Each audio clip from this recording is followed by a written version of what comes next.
You're listening to The Man Maker Show. Welcome to Season 1 with your host, Brad Walgamon. This podcast is all about becoming a better man for ourselves and the people around us. So if you enjoy this episode, whether you're on your way to work or mowing the lawn, make sure to share this with somebody, like, and subscribe. Well, I hope you're ready, because here we go.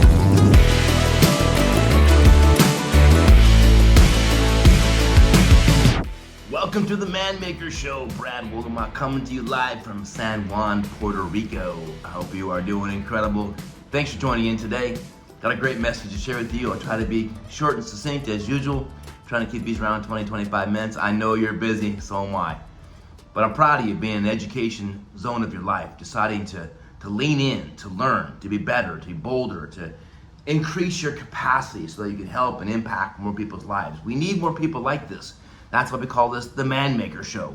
We're really about helping men become men, helping become better leaders, better fathers, better grandfathers, better brothers, better uncles, better mentors in your community, better coaches, better employees, better employers.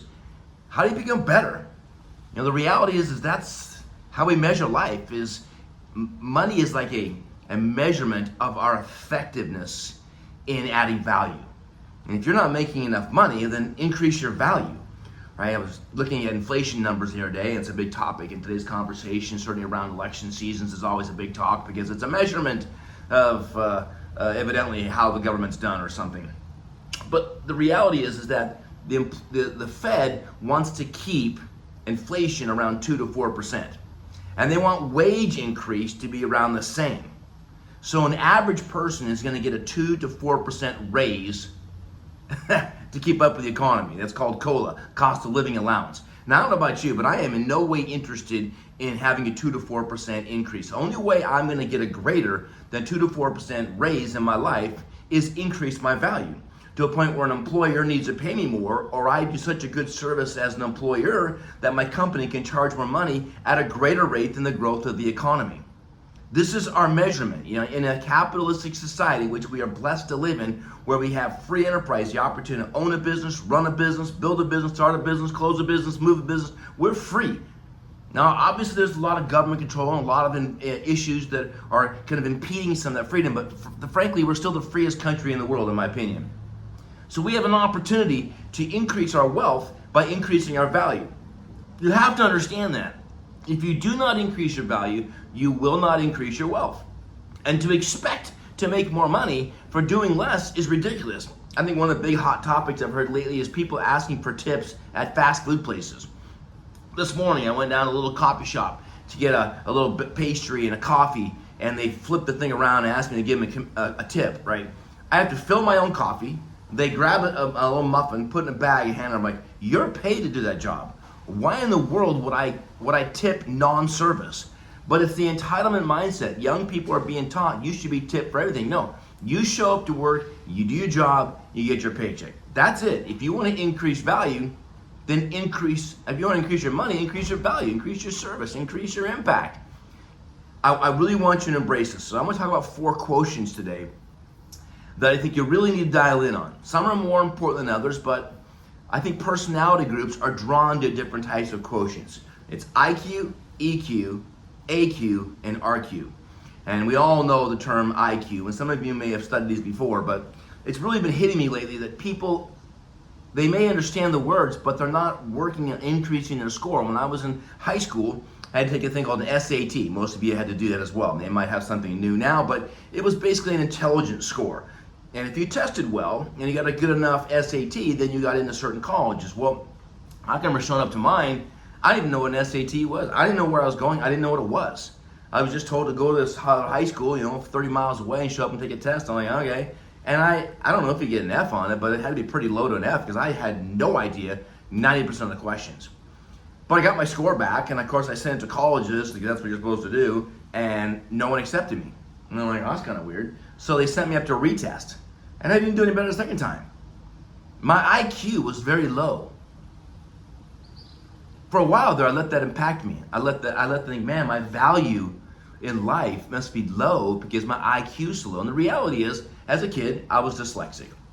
And I guess to that matter, I still am. But I've learned to overcome this. I don't label myself, and I don't recommend that you label yourself.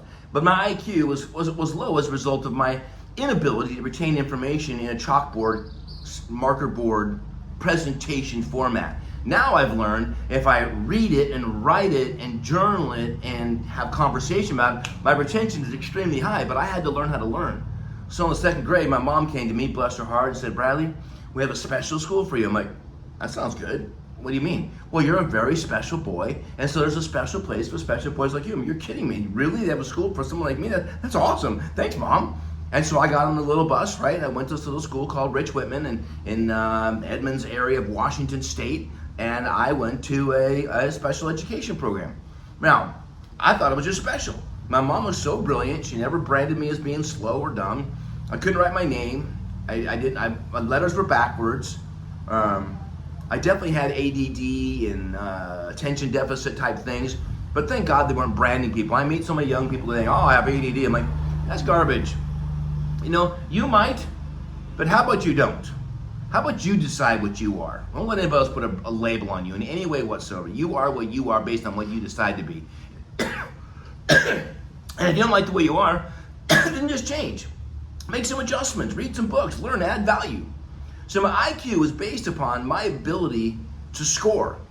And then some people, you end up with a job where maybe your testing wasn't the case, but you're definitely based upon your intelligence. And most jobs are built around the idea of your intelligence in that area, engineering and so forth. You need to have a level of intelligence. The downside to the IQ scenario, and every scenario has a downside, but the downside to the IQ is that you end up usually working for people that have a high EQ, meaning the ability to get along with people. The intelligence quotient, in my opinion, predominantly is trumped by the EQ, the emotional quotient, your ability to connect the dots and ideas, your ability to work with people, your ability to create culture and community. Because without a doubt, culture trumps talent. We'll talk about that more later, but you could have a group of incredibly talented people, but if culture's not right, they don't function either. You could have a group of very intelligent people, but they can't communicate, nothing gets done. It's the people that have ability to create community, to get along with people, to help other people get along, to create an environment where the best in each individual is brought up. And you've seen that in sports where one of the objective is, I want to bring out the greatest talent in each of these players, and they're all different. I think it was Lombardi said, I had to find 52 ways to motivate 52 different men. He had an EQ that was so high that he recognized there were 52 stories, 52 men, 52 different backgrounds, 52 different experiences. They all need to be communicated with differently. And if you don't have an EQ, it kind of bothers you. It's like, what are you talking about? What do I mean? I gotta change me to communicate with you? No, I'm just gonna be me. And it's a real stubborn thing that people dig on. Well, it's just the way that I am. Okay. No one's going to force you to do anything, but if you can't get along with people, if you can't develop an intelligence about communicating with different styles, different parties. We live in a two-party system for the most part in America. Republicans and Democrats, they can't get along. There's hardly any cross-party voting. It's just this super hardcore, I'm like this, you're like this, and we don't think alike, so whoever has more people wins the vote every time. And it's stupid. Because we don't get anything done. We have to look across the aisle and say, why do you think that way? Help me to understand. If I have the intelligence to dig in and say, why do you think that way? Then there's a chance that they might ask the same question to me. No guarantee, and they may not ask me that. But there's no way they'll ask me what I think and why I think the way I think if I don't first ask them. People don't care what you know until they know what you care. Oldest saying in the books, but what does it mean? I need to show you first that I care. And the way I care is with my ears, not my mouth. I learn to listen. And this is an emotional quotient skill.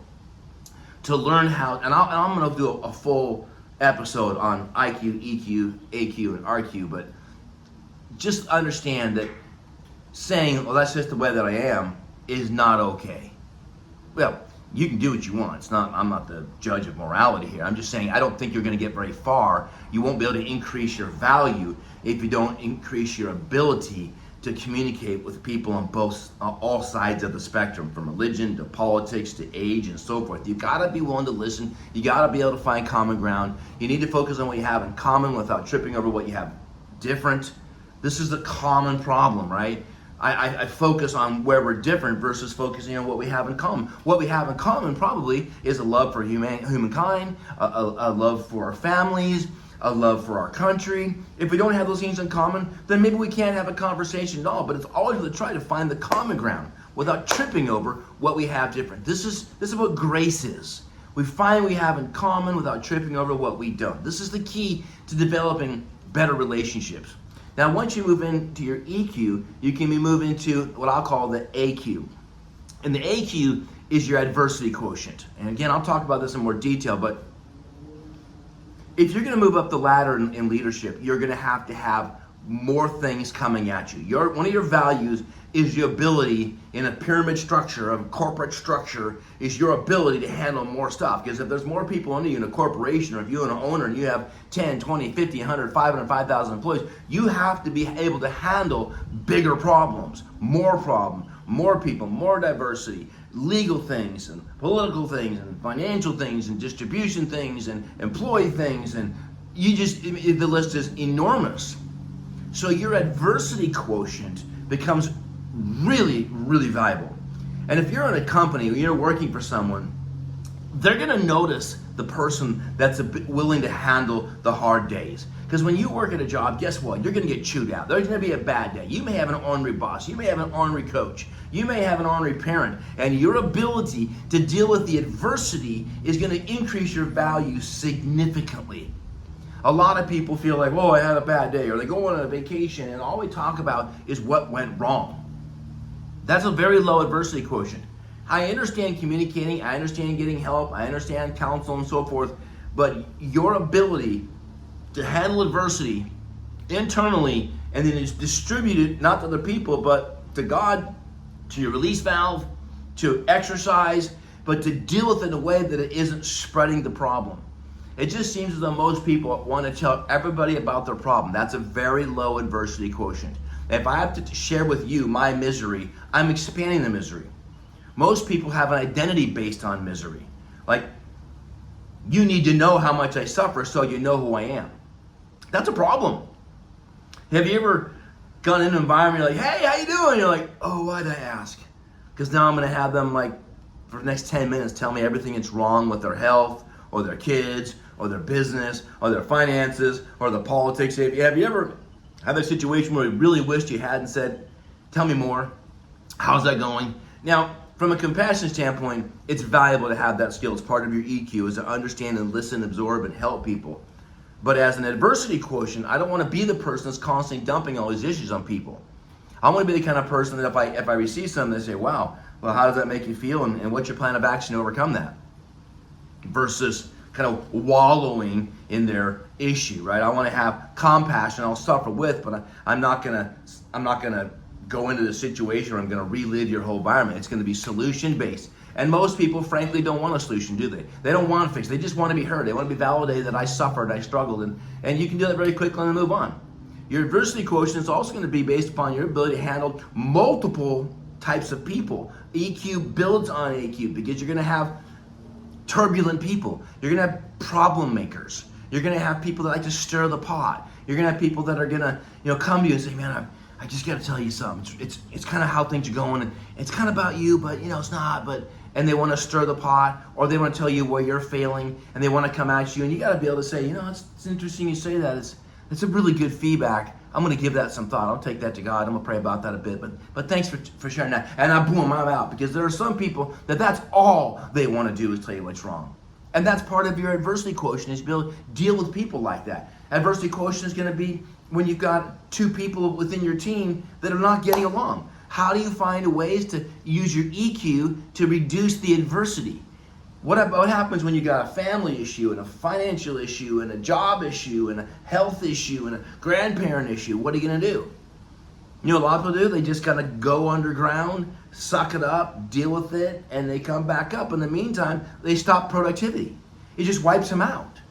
They disappear. And I can appreciate them when it's high level, so don't get the impression I'm not sympathetic or empathetic to divorce or death or major children issues and health issues and parents. I'm not talking about that kind of stuff. There are some things that you have to pause. You have to dig into what's going on in the world. But for the most part, people use one excuse from another. They just kind of go from fire to fire.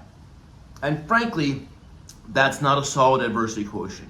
One of the things that's going to impact and measure your ability to create wealth and impact is your adversity quotient. Now, as a man, and being in the man makers, our ability to increase our capacity for adversity is a crucial component of being a man. We were given broader shoulders. We were given more dense bone. We were given more muscle mass. In general, that's obvious genetically. Why? So that we can handle more physically, more emotionally. That's our job. So don't be offended by that. Be blessed that the universe, God, call it what you want, believes that you can put more weight on your bar and you can handle it. Because I don't believe that adversity comes in our life as a punishment. I believe it comes as an opportunity for us to learn. That every single adversity, every single option that is a challenge serves a royal purpose. It's preparing us for. You've heard me say before, but I'm exactly where I need to be, to learn exactly what I need to know, to get exactly what I'm asking for. So adversity is part of that school. That when I come up with something hits me in the face, I am now learning a skill that I need to be promoted. The royal purpose is promotion. And the more we can handle, the more we can handle. Look in the weight room and any other place you want to look at. The more we can handle, the greater the impact we make in society. Do you think the President of the United States, Republican or Democrat, has to handle a lot of adversity? Can you even imagine? Can you even imagine what they have to deal with on a regular? And just wake up in the morning going, okay, what fell apart in the world today? But their ability to handle adversity at a very high level is what prepares them to be the most powerful human being on the planet. So the last Q I'm going to talk to you about is relational quotient. And a relational quotient is something I really want you to dive in on, because it's your ability to protect relationships when things aren't going exactly the way you want. There's been a social media thing that's happened where we just unfriend people, right? I'm not going to listen to your views, so I'm going to unfriend you. And maybe in the digital world that makes sense to a small degree to cut out stuff that's negative and nasty. In a sense, we're watching our input, because our input comes thoughts, words, action, habit, character, destiny. If we don't protect our input, then we think the wrong things and we speak the wrong things. So I understand that, but it seems as though people are willing to discard a relationship for the smallest of reasons, and they have no relational quotient. They have no ability to say, wow, that's a human being that thinks differently, or that's a human being that acts differently. I still want to add value to them. I still want to be a light in their life. I still want to be a significant person. I mean, how many people go through just friend after friend, relation after relation? When my friend asked me to be one of his Palm 5, I thought, well, that's kind of amazing. You've been around the world and met tens of thousands of people, maybe millions. It's a very famous family. Why would I be in your 5? And I would be willing to bet that he's been discarded by a lot of people. When he went through hardships in his life, he was judged severely. And they just and it's amazing how we just cut people loose. And all we're doing is we're creating isolation where they have to live in this misery of this pain and the struggle, so that it kind of perpetuates this callous, this infection of brokenness, because we discard them. I mean, it's very, very common and very, very painful. Relational quotient says, I love you. I may not like what you've done, but I love you. And I'm going to protect this relationship. This action, this behavior is not consistent with the truth of who I see you as. If I don't see you as this person, then frankly, we're probably not going to be friends. If I see you as being something that's way against my moral code, we're not going to be friends. I'm not going to be friends with everybody. But one of my goals is to have a relationship with people to a point where when the fit does hit the shan, They see the relationship, not my reaction to their behavior. See, a reaction to a relationship basically says, you matter. I see you. I know you. These behaviors, it's ugly. It's not fun. And you're dealing with that in your own way. My job is to bring you back to the truth of who you are, the greatness in you, the identity of a human being that's adding value. Because we do not need more hurting people in this world, because we know hurting people hurt people. The problem is how many people are dedicated to healing people. The problem? Bye. And it happens so often. I went through a horrible divorce 15 years ago now. And I thought that I had thousands of friends because of the nature of the businesses that I'd run. I couldn't believe it. And people were just like, no, Brad did this, Brad did that, or Brad's going through divorce. And I don't know what their process was, and it doesn't matter.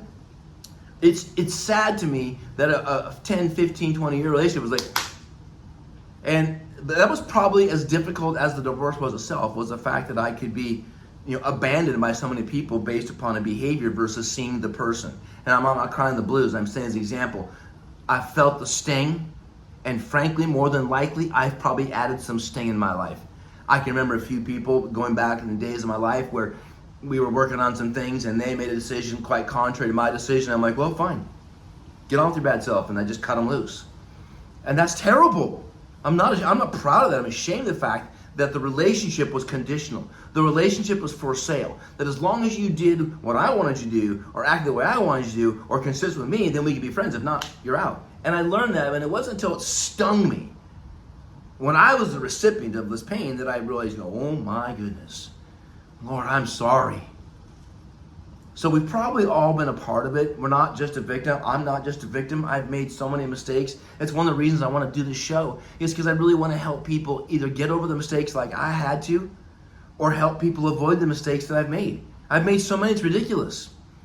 It's just I've been wanting to get back up, and oddly enough, sometimes you get back up, people don't want to see you get back up. But that's where this relational quotient, you stay committed. I've been told that I'm very intentional about friendships, to some point where I intimidate people because I'm so interested, and some people call that needy or clingy or whatever. And to me, it's like, look, if I meet a human being that I like, that is friendly, that has a similar moral code, that has similar ambitions and interests, I want to get to know that person. You know why? I want to see more of the greatness in them. I want to feed and support the greatness in them. I'm a great wingman. Can you be a great wingman in a relation? Can you be in a supportive role? Can you remember birthdays and holidays? Can you be kind? Can you be the one that sends a message? Can you be the one that reaches out? Can you be the server? Some people are like, well, I want no one ever calls me, all right? I go to the mailbox, I never get a letter. When was the last time you mailed a letter? Seriously, when's the last time you received a letter outside of an email or a Christmas card? Well, if it's not very helpful, then send them. A relational quotient says, you matter. I care for you. And it matters the most in a culture of honor when that person fails. The relationship becomes a priority, and you see the human over the behavior. You deal with the root cause of the behavior. You don't discard the human. The easy route is discarding the human. The hard route is loving the human through the failure, addressing and discussing what's going on behind the scenes. What gave you behavior? What gave you permission to take that behavior? Let's talk about that piece. It's common that people say, you make me mad, or I do things because you're mad. And I'll talk about this in a future episode. But people think it's okay to blame their actions on someone else's behavior. Well, since you did this, I'm doing this. I'm going to punish you with my silent treatment. I'm going to punish you with my words. You said this, I said that. You did this, I did that. And I think that's the biggest load of crap. The reason I say this is because I have to own my behavior. You didn't make me do anything. I never can say, you make me mad. I either get mad or I don't get mad. If I'm on the best day of my life and someone does something nasty, I could laugh it off if I'm in the best moods of all time. But if I'm a little bit edgy, I'm going to be just as mad as they are. That's my choice. No one makes me mad. I get mad. I own my own stuff. And that is a relational quotient, meaning I'm going to respond versus react. When you say something, I'm going to respond because the relationship matters. Not the words, not the actions, not behavior. They matter, but not at the same level of the relationship. Protect the relationship. Show people it's not for sale. Show people that you value it. If you're in a job, show people that these relationships matter. Up and down and cross in the corporate world. If you own a company, treat people with the highest level of respect because they were created by the same God we were. They were incredible. See the person, see the human, not the behavior. This is so crucial. And if you'll manage this and stay with this, then you will accomplish more than you can imagine. IQ, EQ, AQ, RQ. I'm sure there's more, but for now we'll leave it there. My call to action to you is give yourself a score on your IQ. I don't even know how to measure it. Let's say 1 to 100. 100's a genius and 0 is, brain dead. EQ, your ability to get along with people, all kinds of people. Score yourself.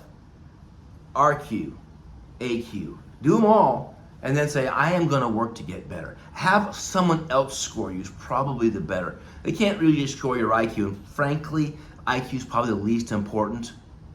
But come up with a way to measure. And then you can begin to develop some KPIs, some key performance indicators around your life to start developing them. We'll talk about that later episodes. But for now, give yourself a quick score. We're making men here. Measure yourself. See where you're at. And go for it. I can't wait to see what you're like and what you become when you put your focus into being a greater man. God bless you. Man Maker Show out.